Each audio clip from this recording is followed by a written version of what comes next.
Quedan muchos temas, después viene Brotes Verdes y queda mucho de economía, que ahora les quiero dar algunos datitos, y de política. Un mes, ya hay 4 días del gobierno de Frente de Todos, del gobierno de Alberto Fernández. Vamos a analizarlo un poco, porque hubo, muchas iniciativas, algunas, como veíamos recién, se seguirán discutiendo en el Congreso, y acá con Nahuel Sosa queremos analizarlas, escucharlos un poquito. Nahuel, primero eso, ¿cómo es el resumen de un primer mes muy movido de Alberto Fernández? ¿Qué tal, Darío? ¿Cómo estás? Bueno, mira, yo creo que hay 3, por lo menos, elementos que me parece clave. Sí. El primero es la idea de heterogeneidad y diversidad. En este sentido, me parece que en la entrevista que dio con Gustavo Silvestre estaría de institucionalizar el Frente de Todos. Digo esto ¿por qué? Porque el Frente de Todos tiene 2 características. La primera, que es uno de los más diversos desde la vuelta a la democracia, hasta yo me atrevo a decir desde el Frejuli. Sí. Y la segunda, que también que sea diverso o heterogéneo no quiere decir que no tenga ciertos consensos fuertes. Por ejemplo, el neoliberalismo nunca más. O por ejemplo, algo que yo intuyo, que es que se va a empezar a construir el todismo, por decirlo de alguna manera.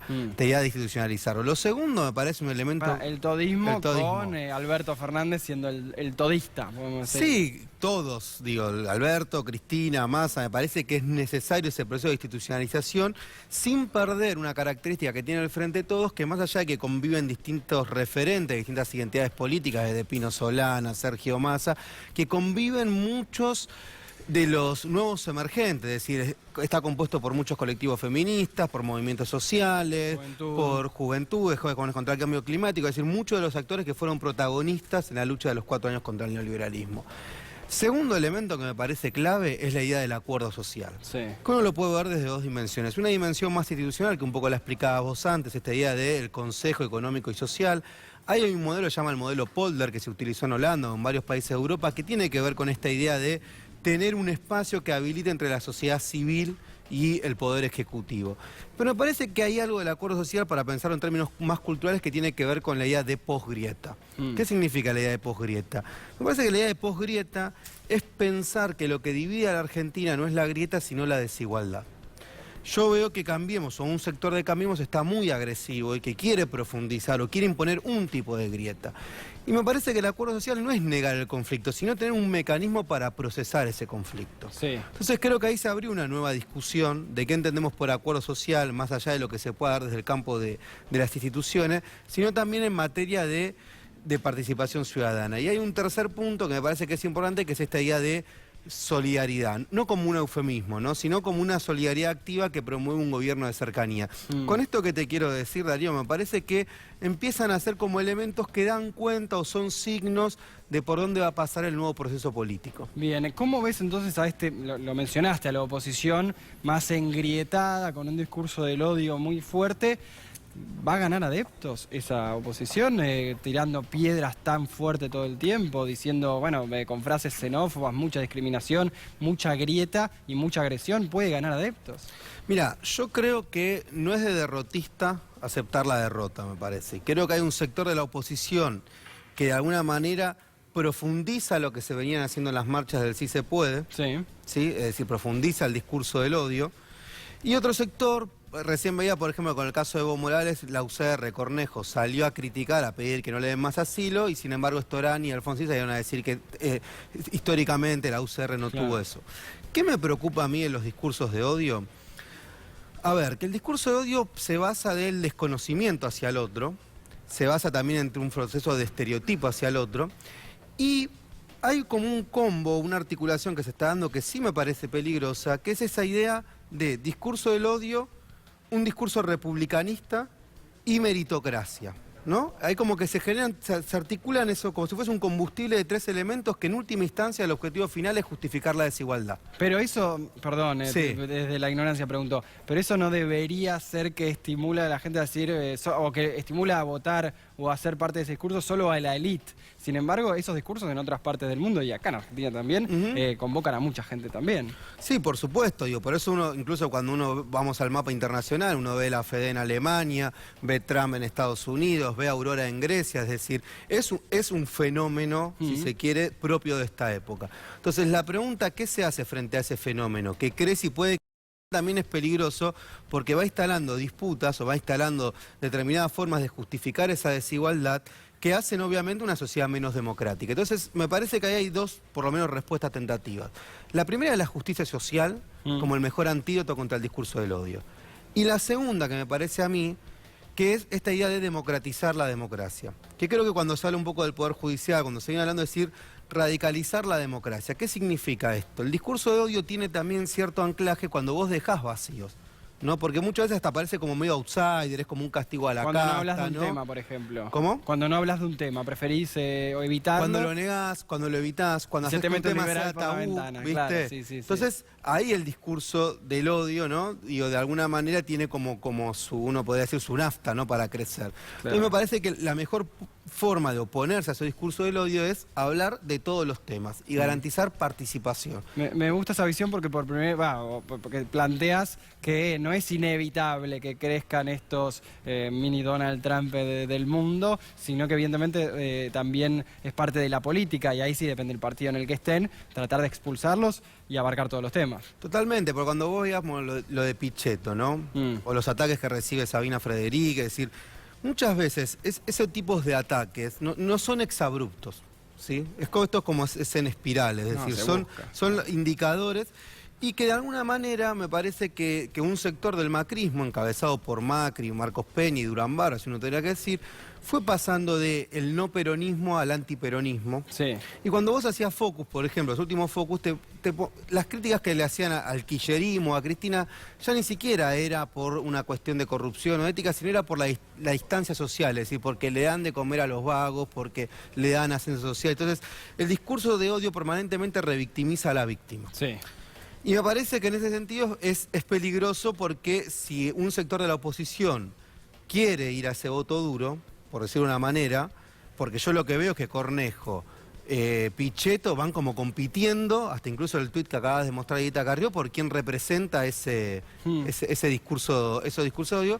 Me parece que es algo peligroso, pero creo que hay algo que es inteligente, que es esta idea de la forma de superar ese odio, es justamente con más justicia social y democratizando la democracia. Y una pregunta que parece que es más de economía, pero tiene que ver con esto. El gobierno no está como el macrismo que estuvo 4 años diciendo la pesada herencia, sino que lo dice, pero habla de otras cosas. También puede verse en términos de herencia en derechos humanos y demás.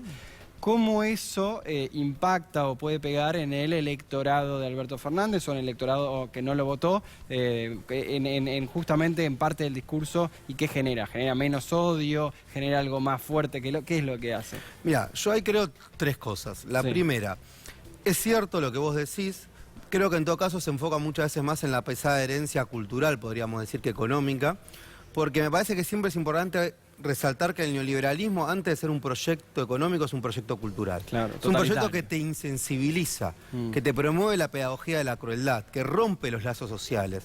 Es una sociedad que tiene los lazos sociales rotos, que está atomizada, es más fácil que crezcan los discursos de odio. Entonces, en ese sentido sí me parece que hay una idea fuerte de discutir eso, por lo menos en términos culturales.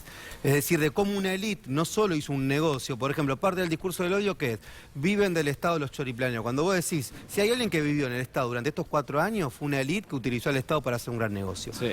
Pero yendo a tu pregunta, me parece que hay algo que está pasando, que es, y sobre todo cuando fue la jura en el Congreso de Alberto y el discurso que dio ahí, que está empezando a generar mucha expectativa en votantes que no votaron al Frente Todos. Sí. En un sector de los votantes de La Baña, que fue un 12%, es decir, nada desdeñable, del FIT, y también en un sector que votó a Cambiemos. Digo, ese 40%, cuando vos los desarmás, no es que es un 40% convencido puro y duro. Y por eso me parece que es muy inteligente proponer diálogos transversales con ese 40%. Te vuelvo a ese tipo de frases fuertes como no trabajan, planeros y demás, pero lo llevamos a la mesa familiar. Cuando alguien lo expresa en la mesa familiar, ¿qué se responde? ¿Cómo se traza una línea en esa para tratar de discutir, de hablar de política, o no se puede hablar ahí?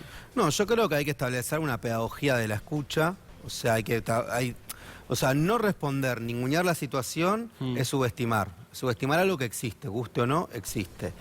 Responder de la misma manera es que acrecentarlo, hacer que termina peleando, termina vos odiando al que odia y entonces me parece que lo que hay que hacer ahí justamente es lo contrario, es ponerse por encima de la situación y promover determinados tipos de...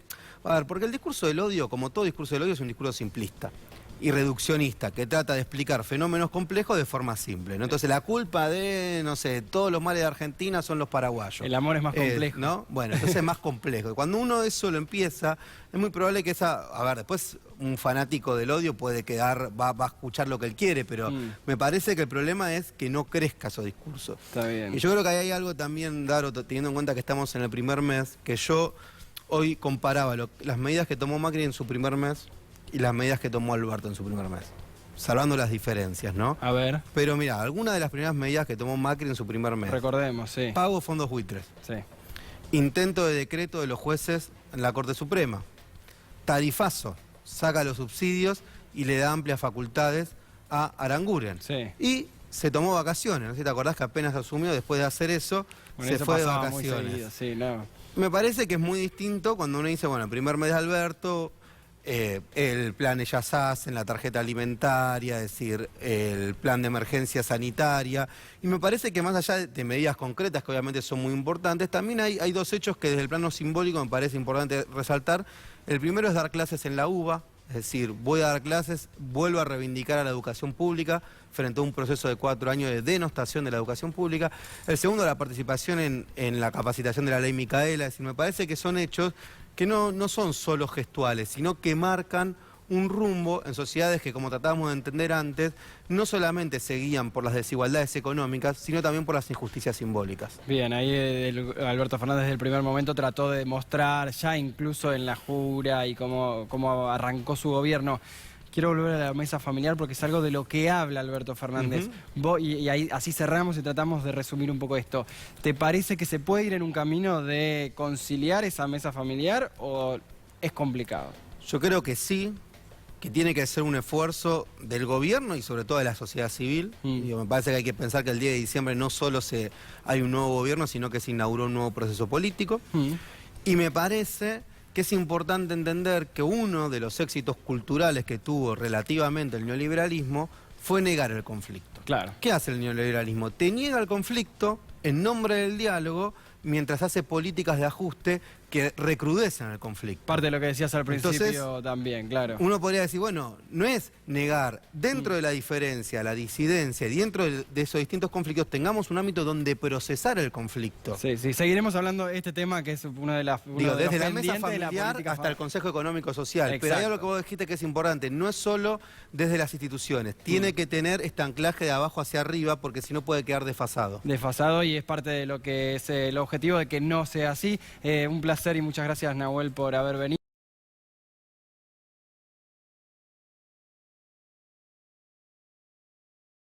A las 10 de la noche, pero se quedan en la continuidad informativa y de análisis de C5N, porque ya viene Brotes Verdes, está Noelia Barral Grijera y con una entrevista de lujo, porque está Jorge Tayana ya en el piso entrando al programa que viene. Se quedan, nos vemos mañana. Hasta luego.